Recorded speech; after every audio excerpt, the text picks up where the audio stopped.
Vito memberi perintah pada pelayan. Tuan muda ketiga junior secara tidak sengaja pipis dan membasahi baju Tuan Rafael, dan bawa Tuan Rafael untuk ganti pakaian. Oke, Tuan muda ketiga. Kepala pelayan yang sangat profesional sedang berusaha keras menahan tawanya, menoleh ke Rafael dan berkata, Tuan Rafael, tolong ikuti aku. Aku akan segera kembali. Kalau kamu butuh sesuatu, minta pada Tuan muda ketiga atau Albert. Rafael memberitahu Giselle sebelum pergi mengikuti pelayan untuk berganti pakaian. Ezra dan Kina sedang menyambut para tamu dan akhirnya mereka punya waktu luang, lalu melihat Rafael keluar dari aula pesta bersama pelayan dengan ekspresi muram. Ezra dan Kina bertanya, adik ketiga, Rafael kenapa? Vito menceritakan apa yang terjadi. Ezra dan istrinya saling memandang dan entah kenapa mereka merasa bahagia. Untungnya insiden kecil ini tidak mempengaruhi mood siapapun. Rafael kembali setelah berganti jas dan pakaian, bersikap seolah-olah tidak ada yang terjadi dan terus menghadiri pesta.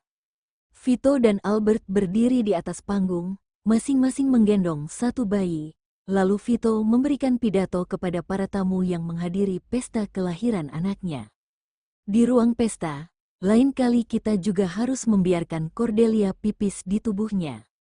Rafael mendekati Giselle dan berbisik, Giselle, pria ini agak kekanak-kanakan. Sambil menahan tawa, dia bertanya dalam bahasa isyarat.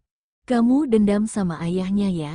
Rafael mengerucutkan bibir dan tidak bicara. Dia tidak menyangkal atau mengakui. Untuk sesaat Giselle tidak bisa menahan diri dan bertanya. Kamu selalu memanggil bayi kita Cordelia. Gimana kalau bayi kita ternyata anak laki-laki? Rafael ragu-ragu selama 2 detik sebelum berkata. Tunggu saja sampai dia lahir. Kalau memang laki-laki maka aku akan ganti panggilannya. Dia teringat apa yang dikatakan paman ketiganya. Awalnya Ezra mengira guru Kina sedang mengandung anak perempuan dan saat Clayton lahir, pria itu menangis dan Rafael tidak bisa menahan tawanya karena ini. Karena Giselle tidak memeriksa jenis kelamin bayi, dia berharap Giselle sedang hamil anak perempuan. Tapi Rafael juga masih berpikir rasional dan mempersiapkan diri jika memang anaknya yang lahir benar-benar seorang putra, sehingga dia tidak akan terlalu sedih dan orang lain membuat dirinya jadi lelucon. Cerita mengenai Eric pipis di tubuh Rafael dengan cepat menyebar di kalangan keluarga Okto. Rafael berusaha memaksakan senyum dan merasa putus asa saat menerima salam dan perhatian dari para tetua dan kerabat keluarga Okto. Rafael semakin ingin bayinya akan membalas hal itu kepada paman ketiganya di masa depan. Pestanya sudah berlangsung setengah jalan. Giselle yang sedang minum jus bilang pada Rafael kalau dia ingin pergi ke kamar mandi. Setelah keluar dari kamar mandi, dia dihadang oleh seorang wanita berkostum. Kamu istri Rafael? Tatapan wanita itu seperti sedang memindainya, menatap tubuh Giselle dari atas ke bawah. Giselle bukan berasal dari kota Leicester dan sama sekali tidak mengenal wanita di depannya. Tapi dia tahu mungkin saja wanita di depannya ini adalah pengagum Rafael. Dia sudah terbiasa dengan situasi ini. Saat di Jerman, Rafael sering pergi membawanya karena pekerjaan dan banyak selebriti juga wanita terkenal kalangan atas Jerman yang memusuhinya. Untuk sesaat Giselle merasa ragu dan teringat kalau Rafael mengatakan bahwa dia tidak takut orang lain tahu tentang pernikahan mereka, dan akhirnya Giselle mengangguk.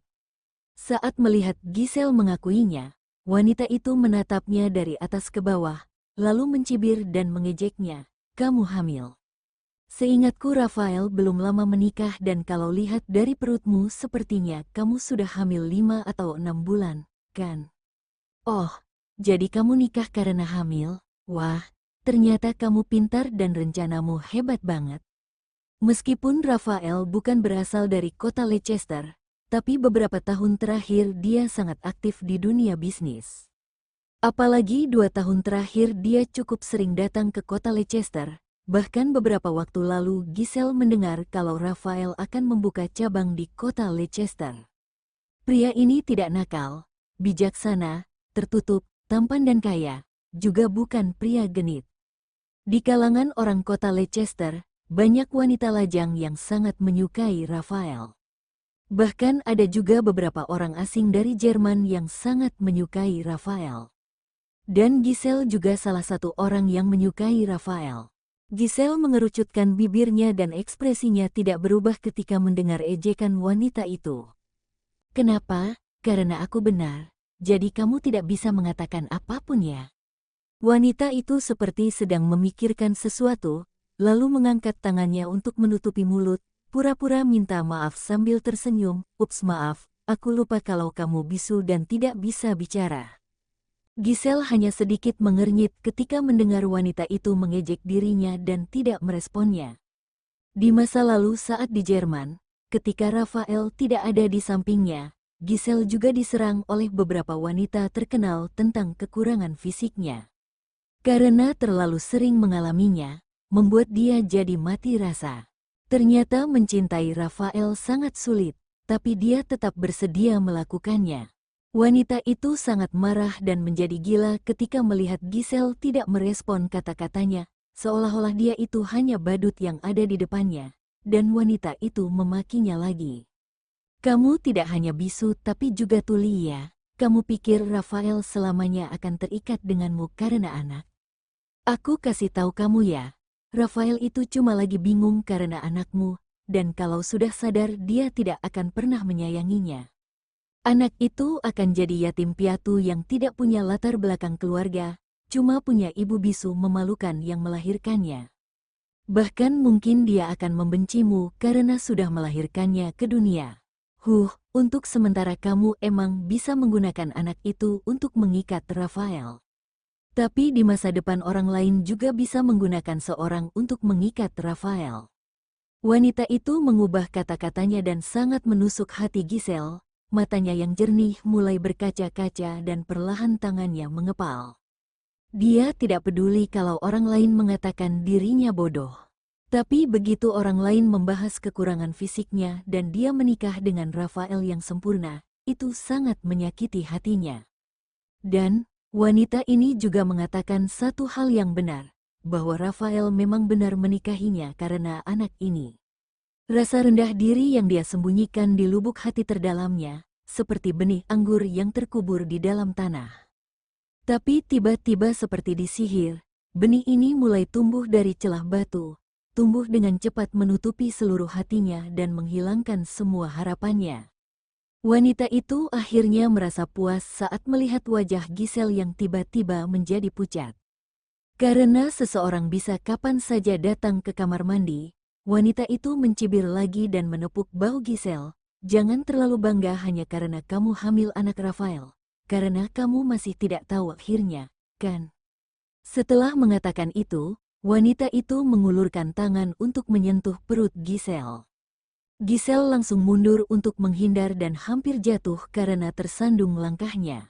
Jangan takut, aku cuma mau sentuh bayimu dan tidak akan melakukan apapun padamu. Hari ini adalah pesta kelahiran putra kembar tuan muda ketiga dan aku tidak ingin merusak pestanya.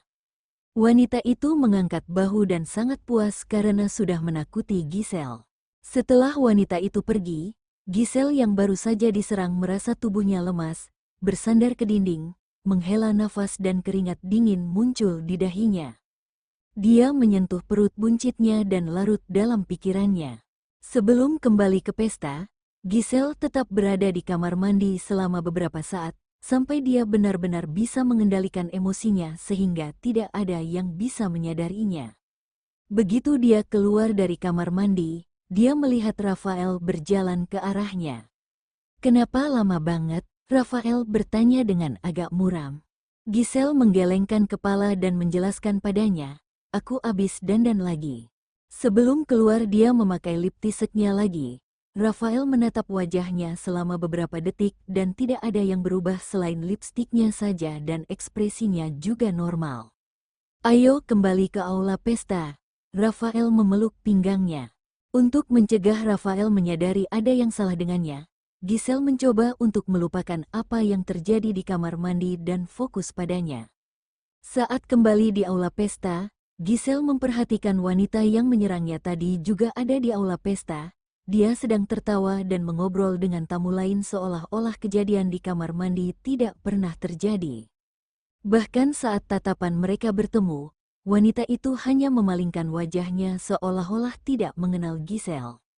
Ada apa? Rafael mengikuti pandangannya dan melihat wanita itu, tapi tidak menemukan ada yang salah. Giselle menggelengkan kepalanya lagi, mencari alasan dan berkata dalam bahasa isyarat, "Gak apa-apa kok, cuma berpikir kalau gaun wanita itu sangat indah." Saat mendengar perkataannya, Rafael menatap wanita itu dan berkata dengan jijik, "Gaunnya jelek. Kamu jangan pakai itu, bukan cuma hanya menurunkan standar kecantikanmu tapi juga gaya desainmu." Bagian dada gaun wanita itu sangat terbuka dan tidak bisa menutupi apapun. Sangat jelek, dalam hatinya Rafael memaki, "Aku tidak akan membiarkan istriku memakai gaun terbuka kayak gitu. Kalau dia mau pakai kayak gitu, cuma boleh di dalam rumah saja. Tapi kurasa kalau Giselle memakainya, akan sangat cantik dan seksi." "Giselle?" Karena melihat dia tidak menjawab, Rafael berkata lagi, "Kalau menurutmu gaun itu bagus, aku akan belikan untukmu, tapi cuma boleh pakai di rumah dan tidak di luar." "Kenapa aku tidak boleh pakai di luar?" Giselle bertanya padanya dalam bahasa isyarat. "Itu akan mempengaruhi citramu," kata Rafael. Giselle memegang selendang tipis di bahunya dan melihat gaun yang dipakainya, kemudian melihat gaun wanita itu. Sepertinya dia jadi mengerti kenapa Rafael sangat tidak menyukai gaun seperti ini yang terbuka. Pria ini sangat unik. Pesta berjalan dengan lancar dan berakhir dengan sempurna. Saat bersiap untuk kembali, Giselle memberitahu Rafael kalau dia sangat menyukai putra kembar Albert dan ingin menginap di rumah keluarga Okto selama beberapa hari. Orang-orang dari keluarga Okto tentu saja menyambutnya, apalagi Dea yang terus menarik tangannya dan tidak mau melepaskannya. Rafael terdiam selama beberapa saat, lalu dia setuju dan pulang sendirian. Setelah mengantar para tamu, Kina memegang tangan Giselle dan bertanya, "Kenapa tiba-tiba kamu ingin tinggal di rumah keluarga Okto? Kamu berantem sama Rafael?" Dia bisa melihat perubahan antara Rafael dan Giselle, hubungan keduanya sedang berkembang ke arah yang lebih baik. Giselle sedikit membeku, lalu menggelengkan kepala sebagai penyangkalan. "Sepertinya suasana hatimu tidak terlalu baik." Kina tidak percaya kalau dia baik-baik saja. Saat pesta suasana hati Giselle terlihat cukup normal, tapi setelah pesta selesai dan Rafael pergi, suasana hatinya langsung memburuk. Giselle mengeluarkan ponselnya dan mengetik, "Ini masalah tentang diriku." "Kenapa?" tanya Kina. Giselle menjawab sambil tersenyum tipis, "Gak apa-apa kok, tidak ada yang bisa bantu aku dengan masalah ini. Aku bisa menyelesaikannya sendiri dan terima kasih atas perhatianmu." "Baguslah kalau kamu bisa menyelesaikannya sendiri." Kina menyentuh perutnya yang membuncit dan berhenti bertanya, "Kalau gitu tinggallah di rumah keluarga Okto sampai kamu tenang dan biarkan Rafael menunggu selama beberapa hari dulu sebelum membahasnya. Aku kasih tahu kamu ya, kamu tidak bisa selalu memuaskan pria dan jangan terlalu patuh. Kalau kamu selalu patuh, dia akan jadi semakin berani. Jadi kamu harus bisa tarik ulur, supaya dia tidak meninggalkanmu. Paham? Kan, aku cukup paham kok." Terdengar suara rendah pria itu di belakangnya. "Bagus deh kalau paham." Tubuh Kina menegang dan suaranya tiba-tiba menghilang. Giselle tidak bisa menahan tawa saat melihat reaksi ketakutan Kina. Perlahan mereka mundur.